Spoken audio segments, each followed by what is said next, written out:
ಈಗ ಬಂದಿರತಕ್ಕಂತ ನಮ್ಗ ಒಂದು ಸಮಸ್ಯೆ ಬಂದಿದೆ. ನಮ್ಮ ಈ ಬೆಸ್ಕಾಂ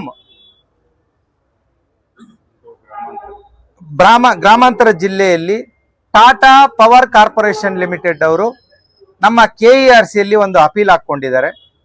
ಪ್ಯಾರಲಲ್ ಲೈಸೆನ್ಸಿಂಗ್ಗೆ ಅಪೀಲ್ ಹಾಕೊಂಡಿದ್ದಾರೆ. ಸೊ ಪ್ಯಾರಲಲ್ ಲೈಸೆನ್ಸಿಂಗ್ ಅಪೀಲ್ ಹಾಕೊಂಡಿರೋದ್ರಿಂದ ಅದರ ಸಾಧಕ ಬಾಧಕಗಳು, ಅದರ ದುಷ್ಪರಿಣಾಮಗಳೇನಾಗ್ತದೆ, ಗ್ರಾಹಕರಿಗಿರ್ಬೋದು, ವಾಣಿಜ್ಯ ಗ್ರಾಹಕರಿರ್ಬೋದು, ಆಮೇಲೆ ಇಂಡಸ್ಟ್ರಿಯಲ್ ಗ್ರಾಹಕರಿರ್ಬೋದು, IP ಸೆಟ್ ಕೃಷಿ ಗ್ರಾಹಕರಿರ್ಬೋದು, ಅದರಿಂದ ಏನ್ ಸಮಸ್ಯೆ ಆಗ್ತದೆ ಅದನ್ನ ಎಲ್ಲ ನಾವು ಚರ್ಚೆ ಮಾಡಿ ಈ ಪ್ಯಾರಲಲ್ ಲೈಸೆನ್ಸಿಂಗ್ ನ ರದ್ದುಪಡಿಸಬೇಕು. ಸಾರ್ವಜನಿಕ ಉದ್ದಿಮೆ ಏನಿದೆ ಸಾರ್ವಜನಿಕರಿಗಾಗಿ ನಿರ್ಮಿತವಾಗಿರೋದ್ರಿಂದ ಸಾರ್ವಜನಿಕರ ಒಂದು ನೇರ ಸಂಪರ್ಕ ಕಡಿತಗೊಳ್ಳಬಾರದು. ಇದು ನಿರಂತರವಾಗಿ ನಡಿಬೇಕು. ಸಾರ್ವಜನಿಕರಿಗೆ ನಾವು ಸದಾ ಸಿಗಬೇಕು. ಈ ಹಿನ್ನೆಲೆಯಲ್ಲಿ ಜಾಗೃತಿ ಮೂಡಿಸಿ ಟಾಟಾ ಪವರ್ ಕಾರ್ಪೊರೇಷನ್ ಏನು ಪ್ಯಾರಲಲ್ ಲೈಸೆನ್ಸಿಂಗ್ ಬಂದಿದ್ದಾರೆ ಅದನ್ನ ರದ್ದುಗೊಳಿಸಬೇಕು ಅಂತ ಹೇಳ್ಬಿಟ್ಟು ನಮ್ಮ ಎಲ್ಲ ಅಧಿಕಾರಿ, ವಿವಿಧ ಸಂಘಟನೆಗಳ ಎಲ್ಲ ಪದಾಧಿಕಾರಿಗಳು ಅರಿವು ಮೂಡಿಸಕ್ಕೆ ಇವತ್ತಿನ ದಿನ ನಾವು ಒಂದು ಸಭೆಯನ್ನ ಕರೆದಿದ್ವಿ. ನಾವು 23ನೇ ತಾರೀಕು ಹಿಯರಿಂಗ್ ಇರೋದ್ರಿಂದ ಎಲ್ಲ ಸಾರ್ವಜನಿಕರು ಏನಿದ್ದಾರೆ, ಕಮರ್ಷಿಯಲ್ಲು, ಇಂಡಸ್ಟ್ರಿಯಲ್ಲು, ಕೃಷಿಕರು, ರೈತಪರ ಸಂಘಟನೆಗಳೇನಿದೆ, ಕನ್ನಡ ಚಳುವಳಿ ಸಂಘಟನೆಗಳಿದೆ, ಇವ್ರಿಗೆಲ್ಲ ಈಗಾಗಲೇ ಅರಿವನ್ನ ಮೂಡಿಸಿದ್ದೇವೆ. ಇದರ ಸಾಧಕ ಬಾಧಕಗಳೇನಾಗ್ತದೆ, ಪರಿಣಾಮ ಏನಾಗ್ತದೆ, ನನ್ನ ಸಾರ್ವಜನಿಕ ಉದ್ಯಮೆಯಲ್ಲಿ ಇರ್ತಕ್ಕಂಥ ಅಧಿಕಾರಿ ನೌಕರರ ಕುಟುಂಬಗಳ ಮೇಲೆ ಎಷ್ಟು ಪರಿಣಾಮ ಬೀರ್ತದೆ, ಇದನ್ನೇ ನಂಬ್ಕೊಂಡು ನಾವು ಜೀವನ ನಡೆಸ್ತಾ ಇದ್ದೇವೆ. ಮುಂದಿನ ದಿನಗಳಲ್ಲಿ ನಾವು ಬೇರೆ ಇಲ್ಲಿ ಹೋಗಕ್ ಆಗೋದಿಲ್ಲ, ನಮ್ಗಿದೇ ಜೀವನ. ಸೊ ಈ ಹಿನ್ನೆಲೆಯಲ್ಲಿ ನಮ್ಮದು 23 ಅಪೀಲ್ ಏನಾಗ್ತದೆ ಅದರ ಮೇಲೆ ನಾವು ನಮ್ಮ ಸಂಸ್ಥೆಯಿಂದ, ನಮ್ಮ ಸಂಘಟನೆಗಳು ಉಗ್ರ ಹೋರಾಟಕ್ಕೆ ರೆಡಿಯಾಗಿರ್ತೇವೆ. ಯಾವುದೇ ಕಾರಣಕ್ಕೂ Tata power corporation parallel licensing ನ ಕೊಡಬಾರದು ಅನ್ನೋದು ನಮ್ಮ ಹೋರಾಟ. ಧನ್ಯವಾದಗಳು. ಪ್ಯಾರಲಲ್ ಲೈಸೆನ್ಸಿಂಗ್ ಬಂದಾಗ ಏನಾಗ್ತದೆ ಅಂತಂದ್ರೆ ಅದರಲ್ಲಿ ಒಂದಿದೆ, ಒಂದು 2% ಆಫ್ ದಿ ಗ್ರಾಹಕರು ಬರೋವರೆಗೂ ನನ್ನ ನೆಟ್ವರ್ಕ್, ನನ್ನ ಟ್ರಾನ್ಸ್ಫಾರ್ಮರ್, ನನ್ನ 11 KV ಎಲ್ಲ ನೆಟ್ವರ್ಕ್ ಅನ್ನ ಯೂಸ್ ಮಾಡ್ಕೋತಾನೆ. ಚೆರಿ ಪಿಕ್ಕಿಂಗ್ ಅಂತೀವಿ, ಅಂದ್ರೆ ಹೈ ಈಲ್ಡ್ ಕನ್ಸ್ಯೂಮರ್ಸ್ ಅಂತೀವಿ, ಅಂದ್ರೆ ಇಂಡಸ್ಟ್ರಿ ಇರ್ಬೋದು, ಕಮರ್ಷಿಯಲ್ ಇರ್ಬೋದು, ಇಂಥವನ್ನ ಪಿಕ್ ಹಾಕೋತಾರ ಅವರು. ಸೊ ಸ್ಟಾರ್ಟಿಂಗ್ ಅಲ್ಲಿ ಅವರಿಗೆ ರಿಯಾಯಿತಿ ದರದಲ್ಲಿ ಎಲ್ಲಾ ಕೊಟ್ಟು ಮುಂದಿನ ಅದರ 3 ಪಟ್ಟು ಈಗಾಗಲೇ ತಾವುಗಳು ಎಲ್ಲ ನೋಡ್ತಾ ಇದ್ದೀರಿ. ರಿಲಯನ್ಸ್ 399 ರೂಪಾಯಿ ಕೊಟ್ರು, ಈಗ 800 ರೂಪಾಯಿ ಇದೆ. ಸೊ ಇದ ಲಾಭಾಂಶಕ್ಕೆ ಬರ್ತಿದ್ದಾರೆ ಹೊರತು ಸಾರ್ವಜನಿಕ ಸ್ವಇಚ್ಛೆಯಿಂದ ಸೇವೆ ಮಾಡಬೇಕು ಅಂತ ಈ ಕಂಪನಿಗಳು ಬರ್ತಿಲ್ಲ, ಲಾಭಾಂಶಕ್ಕೆ ಬರ್ತಾ ಇದ್ದಾರೆ. ನನ್ನ ಗ್ರಾಹಕರಿಗೆ ಆಗೋ ಸಮಸ್ಯೆಗಳು ಪ್ಯಾರಲಲ್ ಲೈಸೆನ್ಸಿಂಗ್ ಆದಾಗ ಅವ್ರದ್ದು, ಈಗ ಫಾರ್ ಎಕ್ಸಾಂಪಲ್ ರಾಮಣ್ಣ ಬೆಸ್ಕಾಂ ಅಲ್ಲಿ ಇರ್ತಾನೆ, ಭೀಮಣ್ಣ ಟಾಟಾ ಅಲ್ಲಿ ಇರ್ತಾನೆ. ಸೊ ಅಲ್ಲಿ ಗೊಂದಲ ಶುರುವಾಗ್ತದೆ, ನಾನು ಎಲ್ಲಿ ಹೋಗ್ಬೇಕು, ಯಾಕೆ ಹೋಗ್ಬೇಕು ಅಂತ. ಸೊ ಅಲ್ಲಿ ಒಂದು ತಾರತಮ್ಯನ ಹುಟ್ಟಾಕ್ತಾರೆ. ಮತ್ತೆ ಅಲ್ಲಿ ಸರ್ವಿಸ್ ಚಾರ್ಜಸ್ ಬರ್ತದೆ, ಲೈನ್ TND ಲಾಸಸ್ ಬರ್ತದೆ. ಪ್ರತಿಯೊಂದಕ್ಕೂ ಅವರು ಚಾರ್ಜಸ್ ಅನ್ನ ಕ್ಲೈಮ್ ಮಾಡ್ತಾರೆ. ಅದೇ ನಮ್ಮ ಸಾರ್ವಜನಿಕ ಉದ್ಯಮೆಯಲ್ಲಿ ನಾವು ಫ್ರೀ ಆಫ್ ಸರ್ವಿಸ್ ಮಾಡ್ತಾ ಇದ್ದೇವೆ. ಅವ್ರ ಸಮಸ್ಯೆ ಆಗಿದ ತಕ್ಷಣ ರೈತ ಇರ್ಬೋದು, ಇಂಡಸ್ಟ್ರಿಯಲ್ ಇರ್ಬೋದು, ಕಮರ್ಷಿಯಲ್ ಇರ್ಬೋದು, ಯಾರೇ ಇರ್ಲಿ, ವಿದ್ಯುತ್ ಹೋಗಿದೆ ಅಂತ ನನ್ನ ಲೈನ್ ಮ್ಯಾನ್, ಪವರ್ ಮ್ಯಾನ್ಗಾಗ್ಲಿ, ನನ್ನ JEAಗಾಗ್ಲಿ ಕರೆ ಬಂದಾಗ ಅವರು ಫ್ರೀ ಆಫ್ ಸರ್ವಿಸ್ ಅಲ್ಲಿ ನಾವು ರೆಕ್ಟಿಫೈ ಮಾಡ್ತಾ ಇದ್ದೇವೆ, ವಿದ್ಯುತ್ ಸಮಯನ ಸರಿಪಡಿಸ್ತಾ ಇದ್ದೇವೆ. ಇವೆಲ್ಲ ಸಿಗೋದಿಲ್ಲ ಸಾರ್ವಜನಿಕರಿಗೆ. ಪ್ರತಿ ಹಂತದಲ್ಲೂ ಅವರು ಚಾರ್ಜಸ್ ಅನ್ನ ಮಾಡ್ತಾರೆ. ಫಾರ್ ಎಕ್ಸಾಂಪಲ್, ನಾನು ಒಂದು ಡಿಸ್ಕನೆಕ್ಷನ್ ಮಾಡ್ತಾನೆ, ಪೇಮೆಂಟ್ ಕಟ್ಟಿಲ್ಲ ಅಂತ, ನಾನು ರೀಕನೆಕ್ಷನ್ಗೆ ಬರೀ 100 ರೂಪಾಯಿ ಚಾರ್ಜ್ ಮಾಡ್ತೇನೆ. ಅವನು 1200 ರೂಪಾಯಿಂದ 10,000ವರೆಗೂ ಏನೋ ಚಾರ್ಜ್ ಮಾಡ್ತಾನೆ ರೀಕನೆಕ್ಷನ್ಗೆ. ಸೊ ಇವೆಲ್ಲಾನು ಸಾರ್ವಜನಿಕ ಹೊರೆನೇ ಹೊರತು, ಸಾರ್ವಜನಿಕರು ಅಂತಂದ್ರೆ ಇಂಡಸ್ಟ್ರಿ, ಕಮರ್ಷಿಯಲ್, ವಾಣಿಜ್ಯ, ಕೃಷಿ ಯಾವುದೇ ಇರ್ಬೋದು, ಎಲ್ಲ ಹೊಣೆ ಆಗ್ತದೆ ಹೊರತು ಅವ್ರಿಗೆ ಲಾಭ ಆಗೋದಿಲ್ಲ.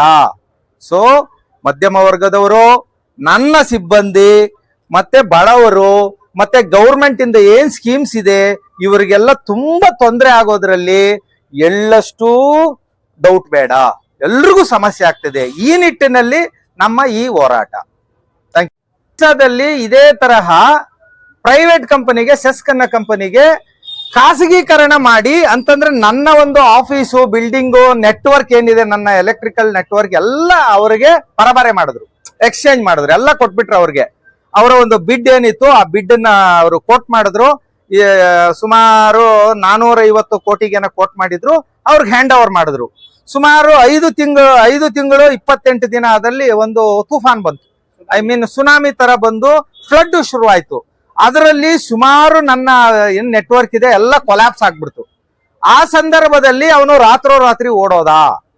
ಮತ್ತೆ ಸರ್ಕಾರ ಒಂದು ನಿರ್ಧಾರ ತಗೊಂಡು ಇಲ್ಲಾಂದ್ರೆ ನಾವೇ ಸರಿಪಡಿಸ್ಬೇಕು ಅನ್ನೋ ಹಿನ್ನೆಲೆಯಲ್ಲಿ ಅದರಲ್ಲಿ ನಾನೇ ಸಾಕ್ಷಿ. ನಾನು ಅವಾಗ ಚಿಂತಾಮಣಿಲಿದ್ದೆ. ನಾನು ಸಹ 2 ಲಾರಿ, 18 ಜನ ಸಿಬ್ಬಂದಿ, 22 ಟ್ರಾನ್ಸ್ಫಾರ್ಮರ್ಸು, 150 ಪೋಲ್ಸು, ಇದನ್ನೆಲ್ಲ ನನ್ನ ಮೆಟೀರಿಯಲ್ ನನ್ನ ಸಿಬ್ಬಂದಿನ ಒಡಿಶಾ ಕಳಿಸಿ ಅದನ್ನು ರೆಕ್ಟಿಫೈ ಮಾಡಿದ್ದೇವೆ. ಫಾರ್ ಎಕ್ಸಾಂಪಲ್ ಇನ್ನೊಂದು ಹೇಳ್ತೇನೆ, ತಮಿಳ್ನಾಡಲ್ಲಿ ಮೊನ್ನೆ ಒಂದು ಸಮಸ್ಯೆ ಆಯ್ತು. ಅದೇ ರೀತಿಯಲ್ಲಿ ಕರ್ನಾಟಕ ಸರ್ಕಾರನ್ನ ತಮಿಳ್ನಾಡು ಸರ್ಕಾರ ಕೇಳ್ಕೊಂಡಾಗ ನನ್ನ ಸಿಬ್ಬಂದಿ, ನನ್ನ ಒಂದು ಮೆಟೀರಿಯಲ್, ಟ್ರಾನ್ಸ್ಫಾರ್ಮರ್ಸ್, ಅವ್ರಿಗೆ ಏನ್ ಪರಿಕರಗಳು ಬೇಕಾಗಿತ್ತು ಅದ್ರ ಜೊತೆ ಹೋಗಿ ಅವ್ರಿಗೆ ಇಮ್ಮಿಡಿಯೇಟ್ ಅಂದ್ರೆ ಒಂದು 4-5 ಡೇಸ್ ಅಲ್ಲಿ ಆ ನೆಟ್ವರ್ಕ್ ಅನ್ನು ಸರಿಪಡಿಸಿ ಅವ್ರಿಗೆ ಗ್ರಾಹಕರಿಗೆ ಏನ್ ಬೇಕೋ ಎಲ್ಲ ವ್ಯವಸ್ಥೆನೂ ನಾವೇ ಖುದ್ದು ನಿಂತು ಮಾಡಕ್ ಬಂದ್ವಿ. ಅದಕ್ಕೆ ಒಂದು ಅಧಿಕೃತ ಜ್ಞಾಪನ ಹೊರಡಿಸಿದ್ರು. ಅವ್ರ ರಿಕ್ವೆಸ್ಟ್ ಮೇಲೆ ನಮ್ ಗೌರ್ಮೆಂಟ್ ಕಳ್ಸಿರೋದ್ರಿಂದ, ಅಂದ್ರೆ ನಾವು ಸಾರ್ವಜನಿಕ ಉದ್ಯಮಿಗಳು ತಮಿಳ್ನಾಡು ಇರ್ಬೋದು, ಕರ್ನಾಟಕ, ಬೇರೆ ನಾವೊಂದು ಕೋಆರ್ಡಿನೇಷನ್ ಅಲ್ಲಿ ಕೆಲಸ ಮಾಡದಲ್ಲಿ ನಮ್ಮಲ್ಲಿ ಯಾವ್ದಾದ್ರು ಆತರ ಒಂದೇನಾದ್ರು ಫ್ಲಡ್ ಗಿಡ್ಡು ಬಂದಾಗ ಅವರು ಬರ್ತಾರೆ, ನಾವು ಬರ್ತೀವಿ. ಅದೇ ನಿಮ್ಮ ಪ್ರೈವೇಟ್ ಅವರು ಹೋಗೋದಿಲ್ಲ.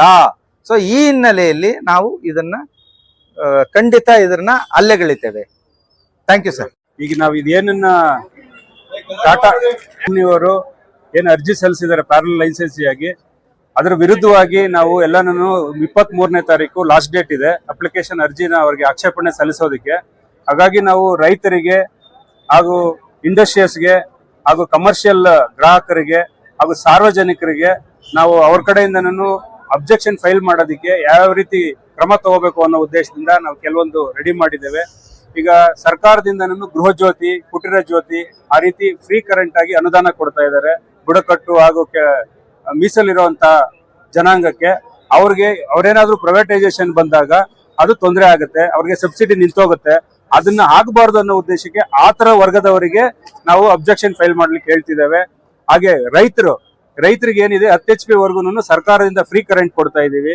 ಅವ್ರೇನಾದ್ರೂ ಬಂದಿದ್ದೇ ಆದಲ್ಲಿ ಅದಕ್ಕೆ ಮೀಟರ್ನ ಅಳವಡಿಸಿ ಅತಿ ಹೆಚ್ಚು ವಿದ್ಯುತ್ ಹಣವನ್ನ ಅವ್ರ ಕಡೆಯಿಂದ ಪಡಿತಾರೆ. ಆಗ ರೈತರು ಏನಾಗುತ್ತೆ, ಅಗ್ರಿಕಲ್ಚರ್ ಕೆಲಸ ಮಾಡೋದಕ್ಕೆ, ವ್ಯವಸಾಯ ಮಾಡೋದಕ್ಕೆ ತೊಂದರೆ ಆಗ್ತದೆ. ಅವರು ಸಹ ರೈತರನ್ನು ನಾವು ಹೋಗಿ ಮೀಟ್ ಮಾಡಿ ಅವ್ರ ಕಡೆಯಿಂದನೂ ಆಕ್ಷೇಪಣೆಗಳನ್ನ ಸಲ್ಲಿಸೋದಕ್ಕೆ ನಾವು ಪ್ಲಾನ್ ಮಾಡಿದ್ದೇವೆ. ಅದಕ್ಕೆ ತಕ್ಕಾಗಿ ಎಲ್ಲ ರೆಡಿ ಮಾಡಿದ್ದೇವೆ.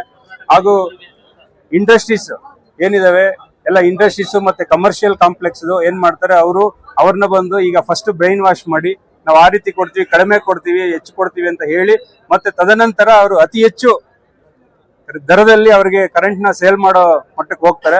ಅದು ಕೂಡ ಜಾಗೃತಿ ಮೂಡಿಸೋ ವಿಚಾರವಾಗಿ ನಾವು ಈಗೆಲ್ಲ ಪ್ಲಾನ್ ಆಫ್ ಆಕ್ಷನ್ ಮಾಡಿದ್ದೇವೆ. ಆಮೇಲೆ ಉದ್ಯೋಗ ಅವಕಾಶ ಈಗ ಏನಾದ್ರು ಸರ್ಕಾರದ ಮಟ್ಟದಲ್ಲೇ ಇದೆ, ಎಲ್ಲಾ ವರ್ಗದವರಿಗೂ ಮೀಸಲಾತಿ ಆಧಾರದ ಮೇಲೆ ಕೆಲಸ ಸಿಗ್ತದೆ.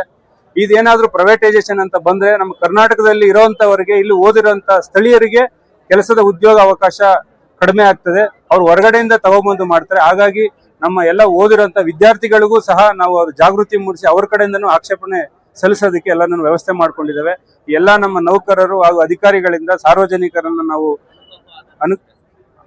ಅದು ಮಾಡಿ ಎಲ್ಲ ಗ್ರಾಹಕರನ್ನ ನಾವು ಮೀಟ್ ಮಾಡಿ ಅವ್ರಿಗೆ ಜಾಗೃತಿಯನ್ನ ಮೂಡಿಸಿ ಅವ್ರ ಕಡೆಯಿಂದ ಆಕ್ಷೇಪಣೆ ತಗೊಂಡು 23ರ ಒಳಗಾಗಿ ನಾವು KARCಗೆ ಸಲ್ಲಿಸೋದಕ್ಕೆ ಎಲ್ಲ ವ್ಯವಸ್ಥೆ ಮಾಡ್ಕೊಂಡಿದ್ದೇವೆ. ಹಾಗೆ ಪೂರ್ವಭಾವಿ ಸಭೆಯಾಗಿ ನಾವೆಲ್ಲರನ್ನೂ ಕರೆದು ಅವ್ರಿಗೆ ಜಾಗೃತಿ ಮೂಡುವಂತ ಕೆಲಸ ಮಾಡಿಸಿದ್ದೇವೆ. ಎಲ್ಲ ರೈತರು, ಗ್ರಾಹಕರು, ಇಂಡಸ್ಟ್ರೀಸ್ ತಾವೆಲ್ಲರೂ ಸಹ ನಮ್ಮ ಜೊತೆ ಕೈ ಜೋಡಿಸಿ ಟಾಟಾ ಕಂಪ್ನಿ ಬರದಂತೆ ವಿರೋಧ ಮಾಡಿ ಆಕ್ಷೇಪಣೆ ಮಾಡಬೇಕಾಗಿ ತಮ್ಮೆಲ್ಲರೂ ನಾನು ಕೇಳ್ಕೊಳ್ತೇನೆ. ಜೈ ಹರೀಶ್ ಕುಮಾರ್, ನಾನು ಸಹಾಯಕ ಅಭಿಯಂತರರು ಹಾಗೂ 659 ಅಂದ್ರೆ KPTCL ಎಂಪ್ಲಾಯೀಸ್ ನೌಕರರ ಸಂಘದ ಸಹ ಕಾರ್ಯದರ್ಶಿಯಾಗಿ ಸೆಂಟ್ರಲ್ ಕಮಿಟಿಯಲ್ಲಿ ವರ್ಕ್ ಮಾಡ್ತಾ ಇದ್ದೇನೆ.